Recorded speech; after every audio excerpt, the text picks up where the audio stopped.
Muy buenos días. Es para nosotros un honor darles la bienvenida en esta jornada que hemos titulado Energías renovables y transición energética en España 2030-2050, que organizamos desde el Club Español de la Energía con la Asociación Española para la Economía Energética y el Centro Vasco para el Cambio Climático.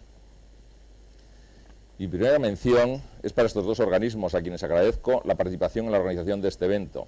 Para el Club es especialmente importante la colaboración con organizaciones afines que nos ayudan a tener una visión más completa del sector energético. Quisiera agradecer especialmente a José Blanco, eurodiputado y ponente de la Directiva de Energías Renovables, su presencia hoy con nosotros, así como a Dolph Hielling, Director of Innovation and Technology, y a Luis Janeiro, Program Officer, ambos de IRENA, la Agencia Internacional de Energías Renovables. Muchas gracias a todos los ponentes y a ustedes por estar aquí hoy con nosotros. ¿Cuál es el contexto de esta jornada? Pues yo creo que nadie pone en duda el importantísimo papel que las energías renovables juegan en el proceso de transición hacia economías más sostenibles y con menores emisiones. La Unión Europea, y en particular España, pueden sentirse orgullosos por estar en la vanguardia de estas tecnologías y de su largo recorrido en esta materia. Los programas europeos puestos en marcha desde los años 90 y los sucesivos paquetes legislativos han ido dando sus frutos. La jornada se celebra, yo creo que en un momento muy oportuno. En Europa, la Comisión, el Consejo y el Parlamento se encuentran en pleno proceso de discusión para decidir el objetivo de participación de estas tecnologías en 2030. Podríamos pedir una votación a mano alzada, querido José, pero no sé dónde acabaríamos, si entre el 27 o el 35. Yo creo que probablemente en este foro más cerca del 35. Y en nuestro país el debate también está en plena ebullición, con la elaboración de la Ley de Cambio Climático y Transición Energética, el Plan Nacional Integral de Energía y Clima y el informe de la Comisión de Expertos, que ha visto la luz hace unas pocas semanas. Por eso es todo un privilegio contar hoy con José Blanco López, quien nos va a impartir la conferencia inaugural. Yo creo que va a ser muy interesante conocer su punto de vista sobre el estado de estas negociaciones, que sin duda serán decisivos para el futuro energético y económico de la Unión Europea. Ya desde las 8:30 de la mañana está ofreciendo entrevistas, discutiendo con los responsables de IRENA, con el Basque Climate Center, con todos, con una energía y un entusiasmo que yo creo que vamos a comprobar enseguida. Creo que España pues tiene una suerte de tener un eurodiputado que haya aceptado, ¿no?, el reto de la ponencia y la defensa y la negociación de una directiva tan importante. Pero también es especialmente importante para nosotros la presencia de la Agencia Internacional de Energías Renovables. Es la primera vez que IRENA participa en uno de los actos del club y esperamos que esto sea solo el inicio de una colaboración continuada, ya que potenciar la cooperación internacional es una de las líneas estratégicas de nuestra asociación. Y esto es así porque en Enerclub creemos que en un mundo globalizado y cada vez más interconectado no podemos circunscribirnos a lo que pasa en nuestro país o en Europa, sino que en el ámbito energético es necesario tener en cuenta siempre la perspectiva internacional. E IRENA es sin duda una de las instituciones con mayor prestigio, reconocido muy ampliamente.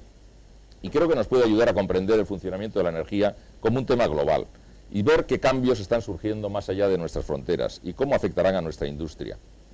Con más de 170 países miembros, incluyendo España, que además fue uno de los países impulsores de su creación, IRENA promueve las energías renovables en todo el mundo y proporciona asesoramiento sobre políticas, capacidades y transferencia de tecnologías. Y también, en concreto, la agencia, a petición de la Comisión Europea, ha llevado a cabo un análisis prospectivo de las energías renovables en la Unión para 2030. Y creo que hoy vamos a tener la oportunidad de conocer cómo funciona, ¿no? Esa presentación, junto con la intervención de José Blanco, así como los resultados de la encuesta que ha realizado BC3, servirán de marco central de la jornada.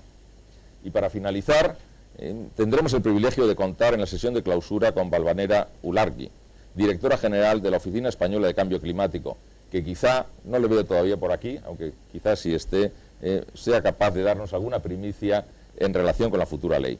No quiero alargarme más, solo darles las gracias, desearles que la jornada sea del máximo interés para todos ustedes. Y tiene ahora la palabra Miquel González Eguino, investigador principal del BC3 y responsable del proyecto europeo TransRisk. Gracias.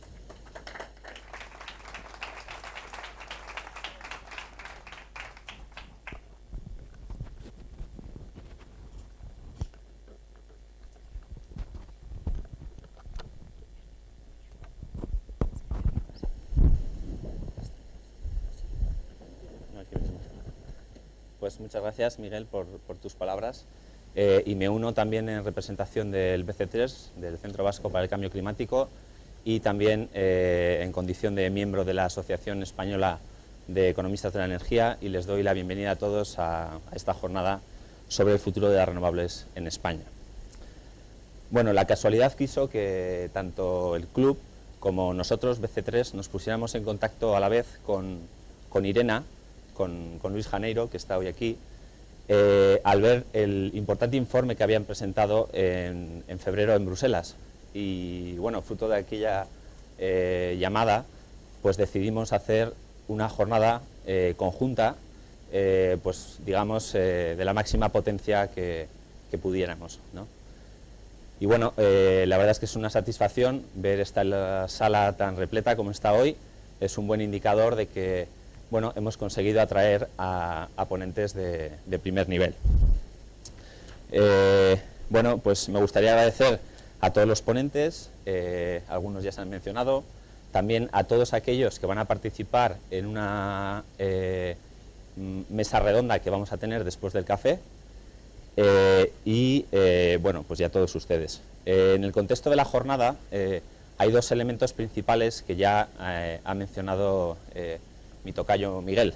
El primero es que, bueno, es un momento muy oportuno para realizar esta jornada, porque confluyen en España pues el debate sobre la Ley de Transición Energética y Cambio Climático, bueno, la Ley de Cambio Climático y Transición Energética, mejor dicho. Confluye también a nivel europeo el debate sobre el objetivo de renovables entre la Comisión Europea, el Consejo Europeo y el Parlamento, de lo que nos dará cuenta José Blanco posteriormente. Y yo sí quería destacar, además de estos dos elementos fundamentales, otro tercero, y es que este es un año también muy importante para las decisiones que se tomen a nivel de cambio climático. Según Naciones Unidas, este año 2018 es un año clave para impulsar las políticas y acciones de cambio climático internacional. A lo largo de este año, y como seguramente muchos de ustedes ya saben, se producirá una cosa que los técnicos de Naciones Unidas han denominado como diálogo facilitador. Básicamente es bueno, un proceso técnico en el que los estados tienen la posibilidad de enviar a Naciones Unidas pues, unos objetivos más ambiciosos que aquellos que enviaron en un inicio en la firma posterior al Acuerdo de París. Y esto es muy importante porque, según la comunidad científica, con la ambición que actualmente tenemos sobre la mesa, con los objetivos que los estados han enviado a Naciones Unidas, estaríamos muy lejos de alcanzar los 2 grados a los que aspira el Acuerdo de París. Bueno, por supuesto no menciono el objetivo de estabilizar la temperatura en 1,5, que estaríamos desde luego muy lejos de alcanzarlo. Entonces, en definitiva, bueno, estamos en un momento en el que confluyen tanto a nivel internacional como a nivel europeo, como también a nivel estatal, pues elementos que hacen que esta jornada hoy sea del máximo interés, y espero que así lo perciban todos ustedes. Bueno, entonces, sin más dilación, pasaré a presentar a nuestro ponente que dará la conferencia inaugural, a José Blanco, al que, bueno, me imagino que la mayoría de ustedes ya conocen. Bueno, José Blanco ha sido diputado y senador en las Cortes Generales entre 1989 y 2014. Además, como ustedes saben, fue ministro de Fomento y ministro portavoz del Gobierno de España en la segunda legislatura de José Luis Rodríguez Zapatero. Actualmente, José Blanco, desde el 1 de julio de 2014, es eurodiputado del Grupo Socialista en el Parlamento Europeo. Bueno, y podría destacar muchas cosas, pero también es miembro de la Comisión de Industria, Investigación y Energía del Parlamento Europeo. Lo que sí me gustaría destacar, y ya se ha mencionado, es que José Blanco es, desde febrero del año pasado, es ponente sobre la propuesta de directiva que determinará o negociará el objetivo de renovables al que podemos aspirar como la Unión Europea. Así que por todo esto yo creo que es muy interesante la ponencia que tenga hoy que contarnos José Blanco. Así que muchas gracias por aceptar la invitación y por hacernos un hueco en tu agenda, y muchas gracias.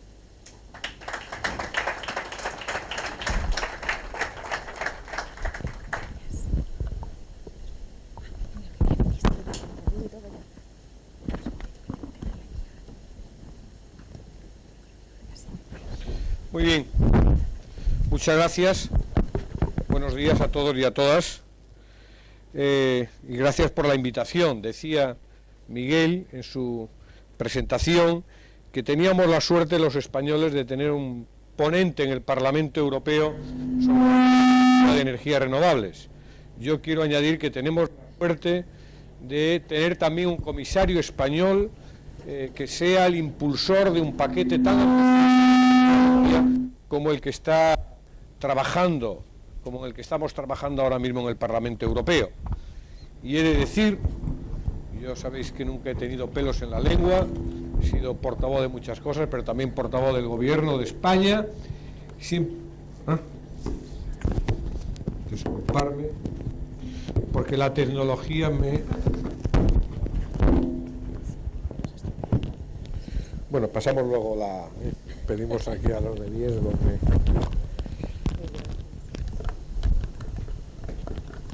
No, decía que nunca he tenido pelos en la lengua y creo que es justo reconocer que la Unión Europea está abordando un gran paquete en relación con la energía que va a establecer el marco para la próxima década, y es un paquete muy ambicioso.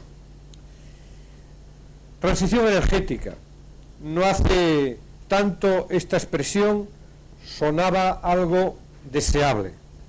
Hoy, sin embargo, no es algo deseable, es algo imperativo.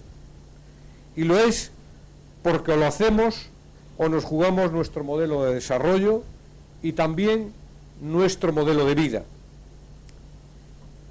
El cambio climático es ya no un futurible, sino una realidad muy presente.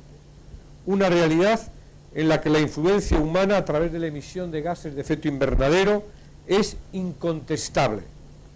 El clima está cambiando, lo que entraña riesgos cada vez más graves para los ecosistemas, para la salud humana y también para la economía. Podemos hablar del coste anual de los desastres naturales, más de 500.000 millones de dólares.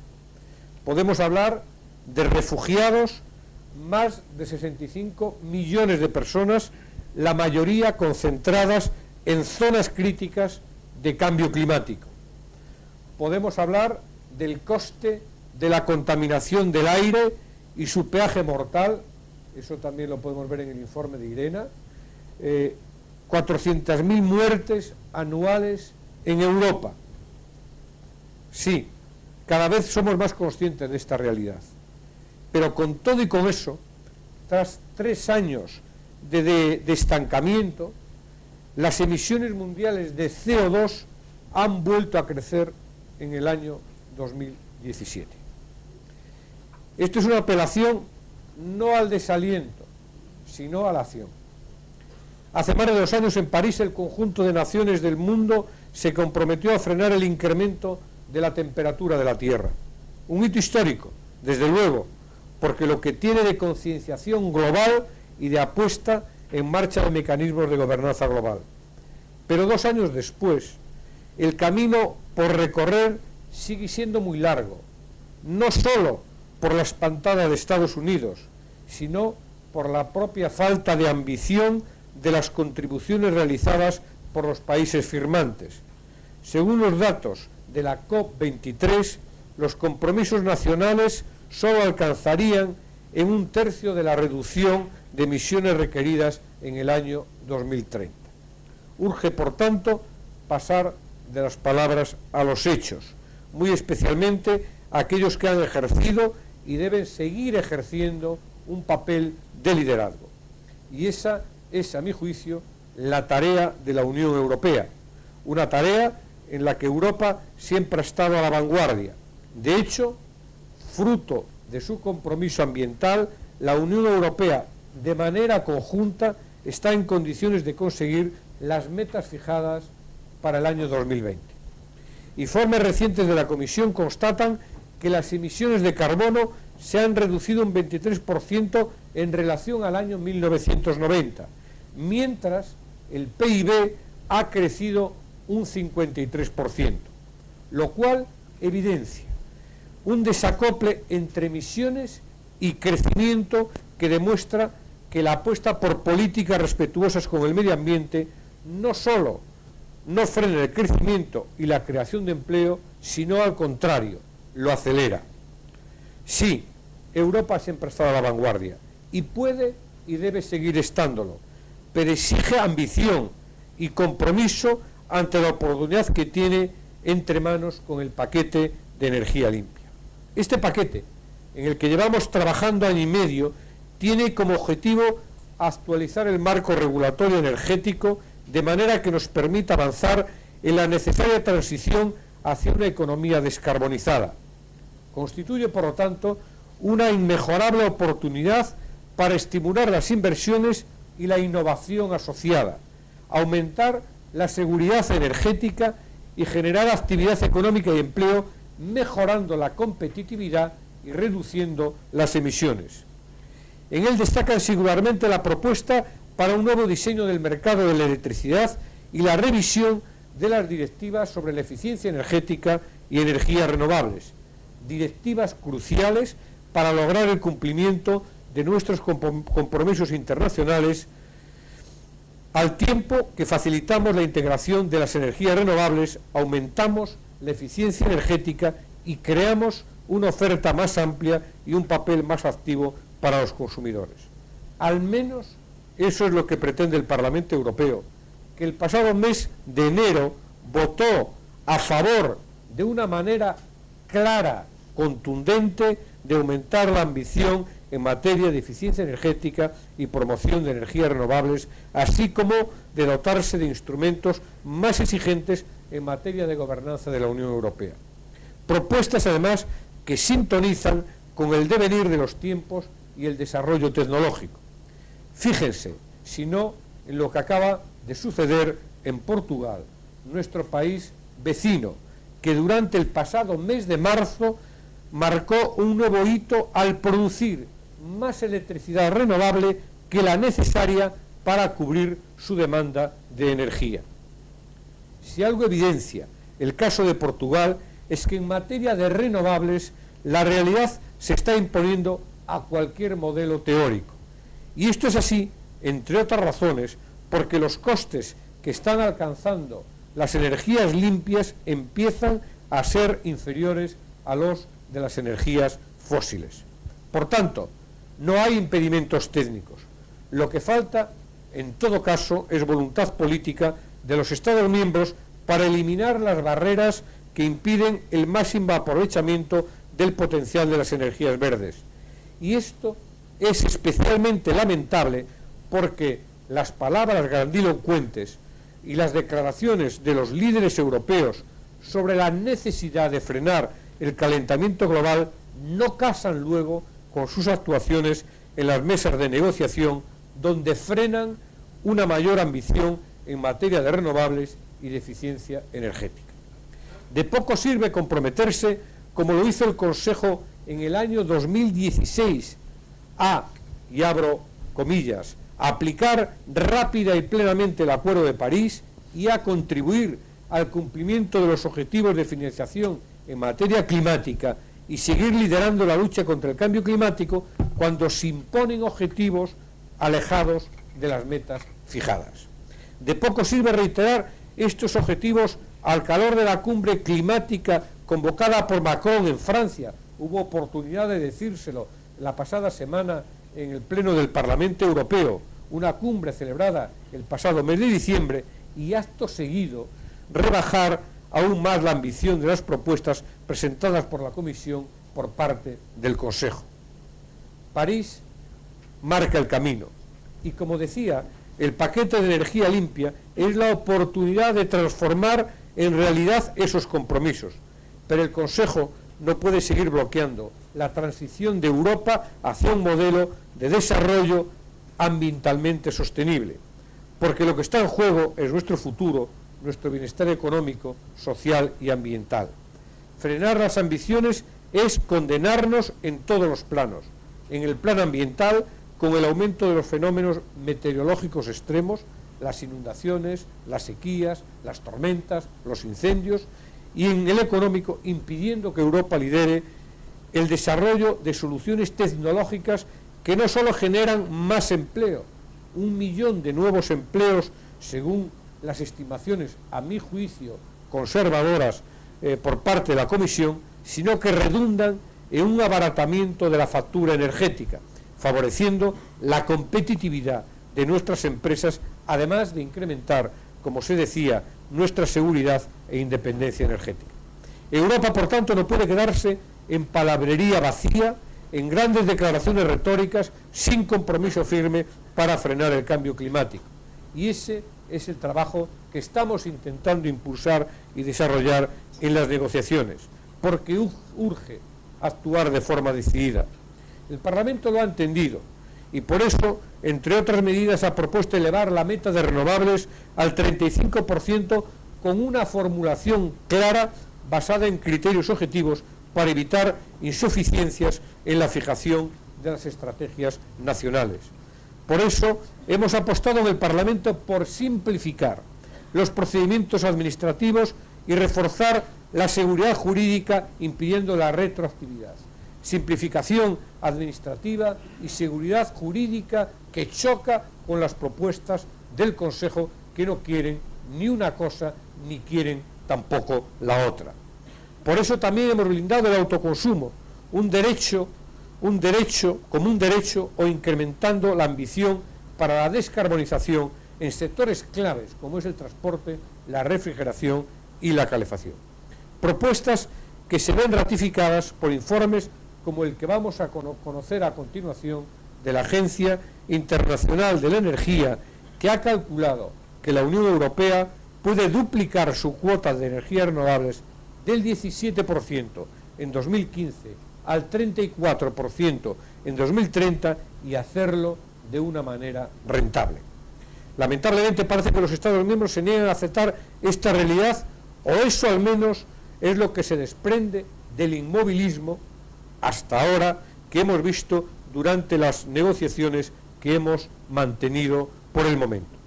Sí, es cierto, al menos sobre el papel, que parece que algunos estados empiezan a moverse, y yo lo saludo, si atendemos, por ejemplo, a la reciente resolución aprobada por la Asamblea Francesa, en la que apuesta por un objetivo europeo vinculante del 35%, con metas nacionales también vinculantes. Espero que el ministro francés, de acuerdo con esta resolución, traslade ya al Consejo la nueva propuesta del gobierno francés. Pero lo cierto es que el Consejo Informal que se ha celebrado en Sofía la semana pasada, yo mismo he tenido la oportunidad de estar, todavía no ha movido ficha y por lo tanto esto a mí no me lleva al desaliento, sino todo lo contrario, en el empeño de seguir concienciando y trabajando para lograr los objetivos fijados. Tras 2 meses de negociación sobre la directiva de renovables, yo me sigo haciendo las siguientes preguntas. ¿Cómo pretenden los Estados miembros compatibilizar los compromisos de París con metas tan conservadoras como el 27 o el 30%? Porque si alguien está pensando que el 30% es un objetivo ambicioso, ya les digo que no lo voy a aceptar. Y deberían los estados leer con detenimiento el informe que ha elaborado la propia Comisión, reitero, un informe conservador que corrobora que el 30% de ahora equivale al 27% de antes en función de los costes, de la evolución de los costes. ¿Cómo pretende avanzar en la descarbonización del transporte con una propuesta como la del Consejo, que es inferior en términos objetivos a la que actualmente tenemos en la actual directiva que está en vigor, o del sector de la calefacción y refrigeración, que responsable de la mitad del consumo energético europeo, sin al menos elevar el objetivo que han propuesto, que se ha propuesto. ¿Cómo pretende implicar a los ciudadanos en el profundo cambio de modelo y de la mentalidad que implica la descarbonización, sin empoderarles verdaderamente a través de medidas que no les desincentiven a la hora de ejercer su derecho a generar, almacenar y consumir su propia energía? Esas son las verdaderas cuestiones de fondo, cuestiones que algunos gobiernos parecen negarse a afrontar, escudándose en supuestos costes que las evaluaciones de la Comisión Europea y otros informes como el de IRENA desechan. No soy de los que enfocan esta directiva en términos de costes, créanmelo, porque no hay mayor coste que la destrucción del medio en que habitamos. Pero puestos a hablar de costes, los Estados miembros deberían pensar en los más de 20.000 millones de euros anuales de ahorro hasta el año 2030 de aplicarse todas las posibilidades identificadas en el informe de IRENA. Y no es que la agencia no haya tenido en cuenta los costes adicionales para la modernización de las redes eléctricas o un escenario potencial de precios bajos o estancados de los combustibles fósiles. Aún así, tales posibles costes se ven compensados por los beneficios cuando se considera las externalidades positivas en materia sanitaria y en materia ambiental. Ese mayor despliegue de renovables evitaría daños a la salud por un importe de 15.000 y 60.000 millones de euros anuales, mientras que los ahorros por daños ambientales evitados ascenderían a entre 6.000 y 30.000 millones anuales. No quiero alargarme porque me interesa el coloquio, pero no quiero concluir sin apuntar a un hecho innegable. El mundo está cambiando el paso. Cada vez son más los países que están anunciando planes para el cierre de sus centrales contaminantes. Cada vez son más los países que están estudiando la prohibición de los coches movidos por combustibles fósiles. Cada vez son más las entidades que anuncian que dejarán de financiar operaciones de exploración y producción de petróleo y gas, o que dejarán de invertir en centrales basadas en tales combustibles, entre ellos muchos fondos de inversión. Cada vez son más los estudios que constatan que las renovables van a convertirse en solo 2 años en las energías más baratas del planeta. Esa es la realidad del mundo que viene. Lamento constatar que no parece ser la realidad de España. Y no lo digo solo ni principalmente por el cierre de centrales de carbón. A este respecto, creo que el informe de Deloitte, que evidenciaba que lejos de provocar una subida de la factura del coste de la luz, la incorporación de renovables la abaratará hasta un 35% en el año 2030 y hasta un 55% en el año 2050. Para mí es suficientemente claro. Lo digo porque nuestro país no puede permitirse actuar de freno a la adopción de una política energética ambientalmente más ambiciosa, estando como está en primera línea del cambio climático. Al contrario, debe volver a colocarse a la vanguardia. Soy plenamente consciente de que, a diferencia de la Unión Europea y los grandes países de referencia, Alemania, Francia, Gran Bretaña e Italia, la economía española no ha logrado todavía desacoplar el crecimiento de la economía de las emisiones de gases de efecto invernadero. Y, por supuesto, también lo soy del elevado grado de dependencia energética de nuestro país, muy por encima de la media europea comunitaria, 73% frente al 54%. Pero con más motivo debemos apostar con más fuerza por afrontar esta transición. Existen poderosas razones no solo climáticas, sino de seguridad energética y balance exterior para reducir esa dependencia y dotarnos de un sistema energético más eficiente y basado en energías renovables. Porque además la naturaleza nos ha dotado de amplios recursos para poder hacerlo posible. Tenemos, por tanto, la oportunidad de aprobar una regulación que realmente contribuya a la lucha contra el cambio climático y que sitúe a nuestro país y a Europa en el primer lugar mundial en el sector de las energías renovables, impulsando el crecimiento ecológico. ¿Por qué limitar nuestras capacidades cuando podemos lograr mucho más? Espero y deseo que los Estados miembros no cercenen nuestra capacidad de ser innovadores y superarnos a nosotros mismos. Lo que les pido es que sintonicen con ese nuevo rumbo y que dejen a Europa liderarlo. Muchas gracias.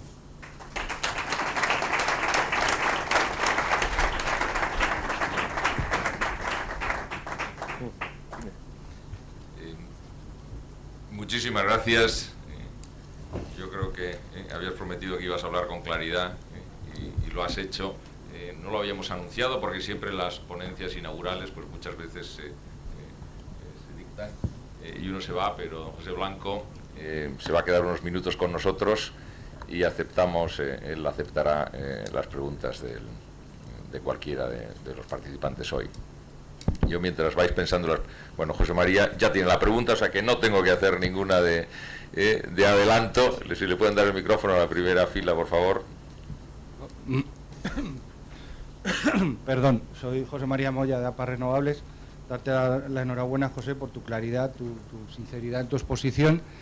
Y mi pregunta era en relación, bueno, nos lo explicabas, ¿no?, en relación al propio informe de que el propio estudio de la Comisión Europea, que comparto contigo, conservador en cuanto al incremento de esos objetivos. Conocemos el informe de IRENA, que también nos duplica la tasa sin esfuerzos, digamos, adicionales en cuanto a crecimiento, PIB y demás. Entonces, yo te quería preguntar un poco así en petit comité, como estamos ahora, ¿cuál es tu sensación sobre ese 35%? Porque a mí me da la sensación de que hemos visto esos informes, nos venimos a España, sin embargo, parece ser que otros piensan todavía que puede lastrar ese desarrollo renovable, el incrementar significativamente los objetivos, pero ya da prácticamente la sensación que un 35% sería perfectamente abordable e incluso, ya no quiero decir a más, pero dada la competitividad y a los hechos a los que nos remitimos en cuanto a que la entrada de renovables no solo no han hecho lastrar economías, sino impulsarlas. ¿Cuál es tu opinión sincera de dónde pueden acabar esos trílogos? Que por lo que tengo entendido, ahora durante el mes de mayo tenéis un par de reuniones, ¿verdad? A ver si eres capaz de convencer a alguno que lo vemos. Bueno, en primer lugar, quería decir una cosa. Sí, hola.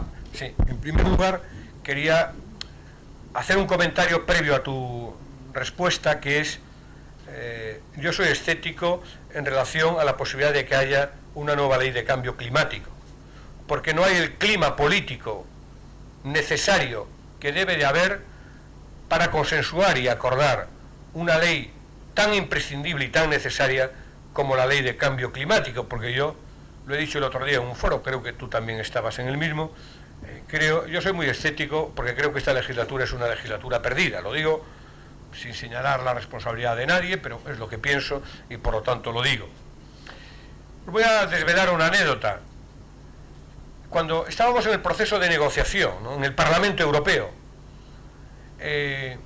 hubo una primera toma en consideración antes de que la gente desconociera cuál era mi propuesta y mi informe, ¿no?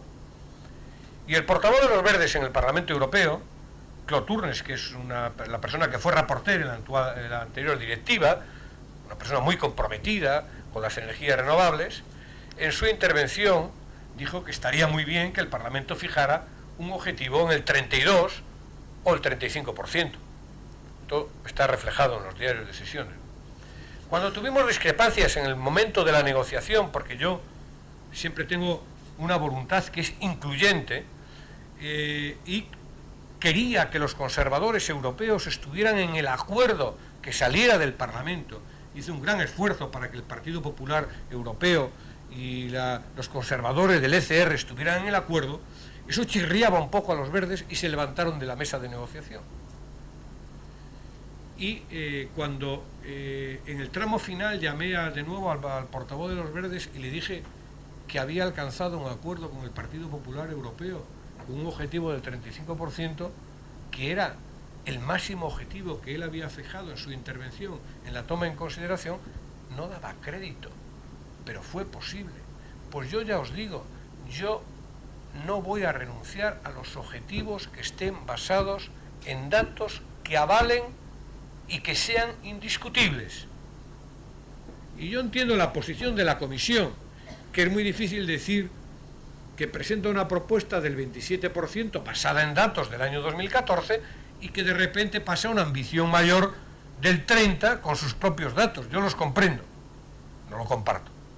Por lo tanto, yo no voy a acordar ningún objetivo que no se acerque mucho al objetivo que salió del Parlamento. Por lo tanto, lo saben los Estados miembros. Tuve la oportunidad de decirlo en Sofía delante de todos los ministros de la Unión Europea el pasado jueves. Que no piensen que esto es un elemento de negociación. No lo va a ser. No lo va a ser. Por lo tanto, no habrá directiva. Pero yo, desde luego, no me muevo en este terreno por un planteamiento ni populista ni demagógico. Me mueve por la racionalidad, por los datos de los informes que se han encargado y porque creo que la Unión Europea no le puede poner límites al propio mercado, que va en una dirección y que no puede ser la legislación. Al revés, la legislación lo que tiene que aportar es certidumbre y seguridad para que las inversiones y los inversores que están queriendo invertir tengan un marco propicio para conseguir los objetivos de clima que nos hemos marcado. Por lo tanto, el resultado final estará bastante más cerca del 35 que del 30 o del 27. Y si no, no habrá acuerdo.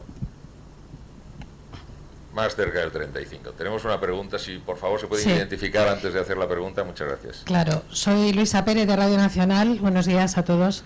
Y eso que decían que aquí no había... No, perdón, es una broma. Es que pregunté el principio. Estábamos en petit comité. Le hemos quedado el ambiente adecuado, ¿no? Al eurodiputado primero diciendo... Lo que pasa es que yo siempre tengo una máxima: no digas dentro lo que no se pueda saber fuera. Por lo tanto, venga, es una broma. Sí, me gustaría saber, señor Blanco, su valoración, ¿qué opina del informe del Comité de Expertos en Transición Energética que se ha trasladado al Ministerio de Energía hace unos días, y un informe en el que se vincula dentro de los posibles escenarios el logro de los objetivos de descarbonización a la prolongación de la vida útil de las centrales nucleares? Gracias. Bueno, el informe de la Comisión de Expertos es un informe que permite muchas cosas, es lo suficientemente genérico que permite tomar decisiones. En todo caso, yo saludo que haya un informe, de la misma forma que hubiera saludado que hubiera una política energética clara por parte del gobierno, porque eso genera certidumbre, ¿no? En todo caso, en la transición a un modelo absolutamente descarbonizado tiene que haber una energía de respaldo, y nuestro país tiene que decidir cuál es la energía de respaldo que tiene que tener. La Comisión de Expertos señala que pueden ser hasta el año 2030 las centrales nucleares. Hay otros que plantean que ya se deben cerrar las centrales nucleares en el año 2025. En todo caso, yo entiendo que ese es un debate que se tiene que resolver, pero que tiene que haber un horizonte claro, y que yo no soy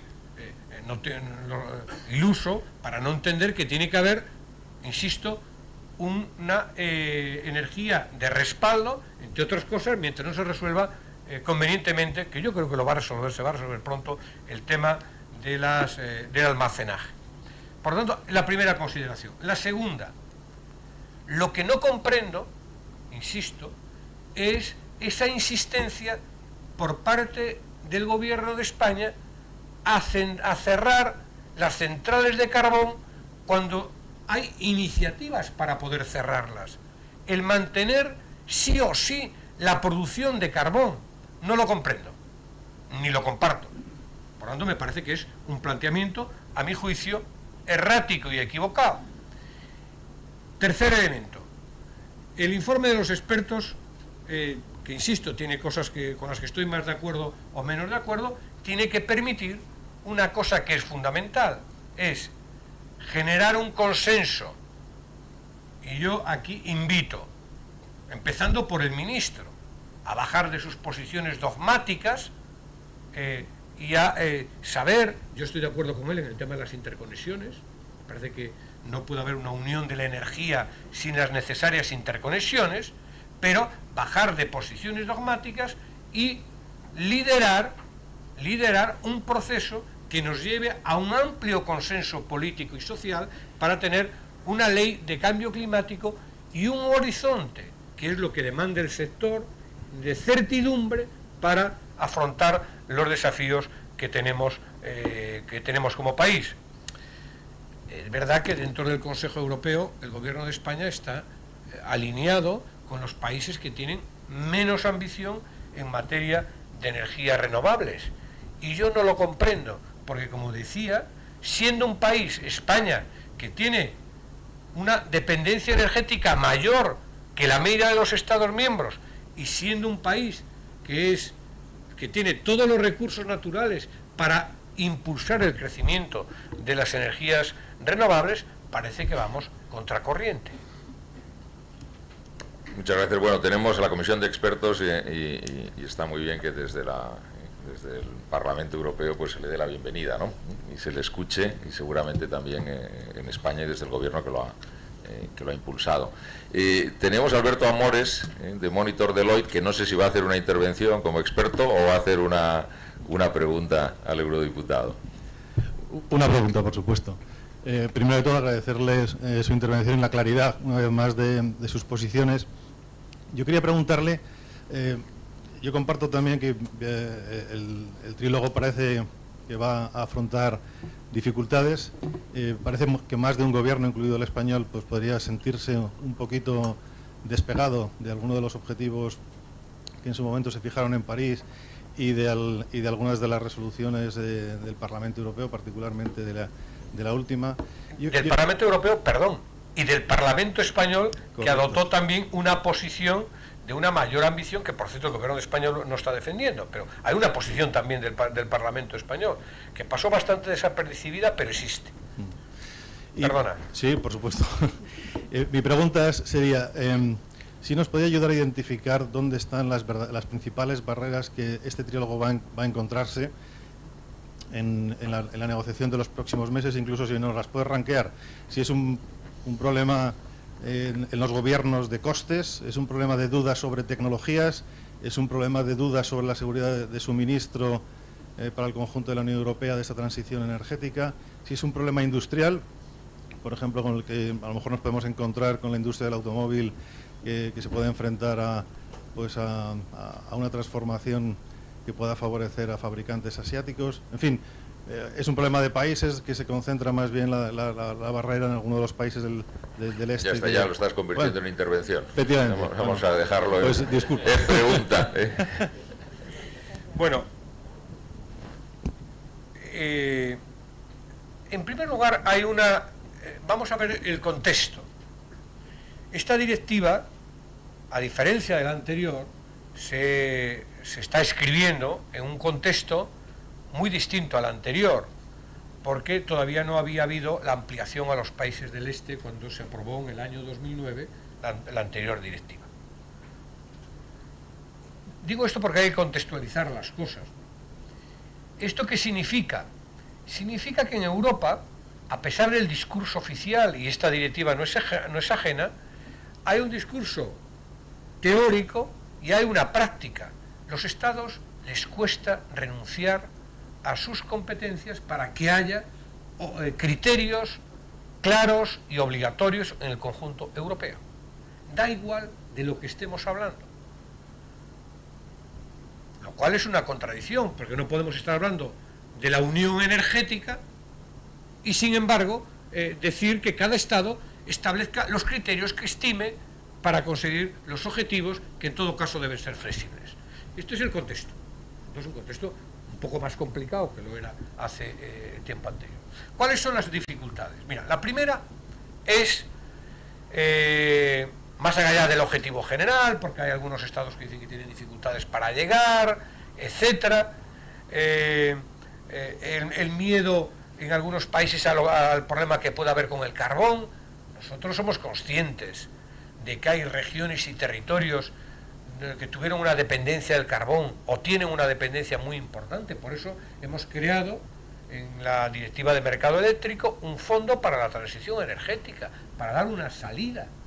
Es decir, pero en todo caso, lo que no puede ser es que eso sea una excusa. Pero ¿dónde están los verdaderos problemas?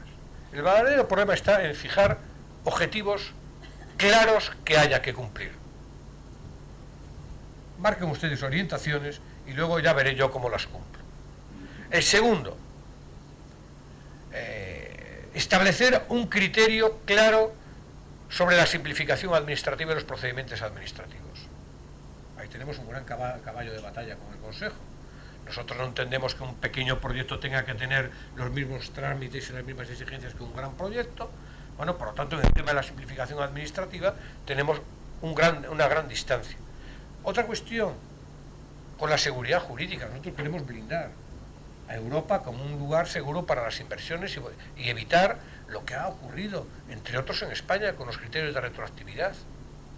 Los Estados miembros dicen, bueno, estamos de acuerdo con el principio, pero déjeme a mí que yo en mi país lo vaya arreglando. Hay un gran problema con los objetivos de descarbonización en el sector del transporte.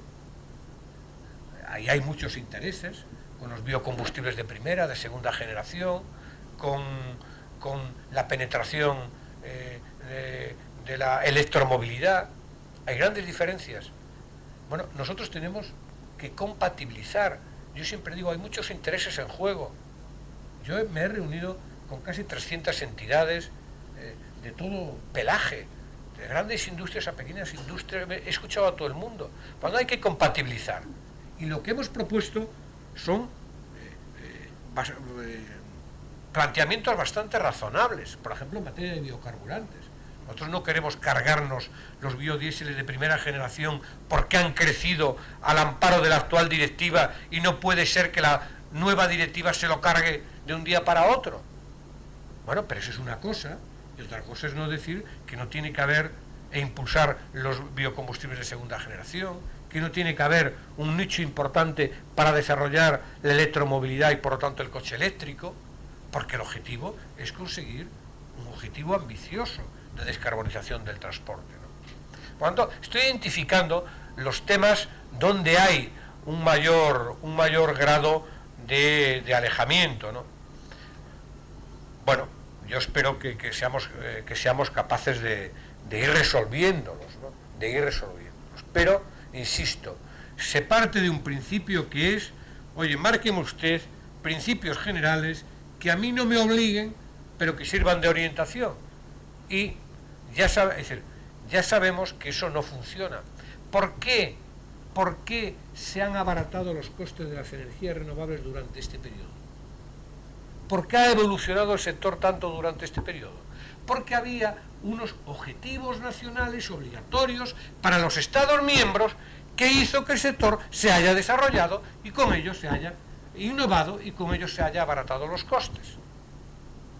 Pues en eso estamos. Pero no solamente pasa lamentablemente en el tema de energías renovables. Hay una cierta involución europea. Por eso a mí me gusta el discurso europeísta que está haciendo Macron, porque es necesario de un cierto liderazgo europeo, que es bueno.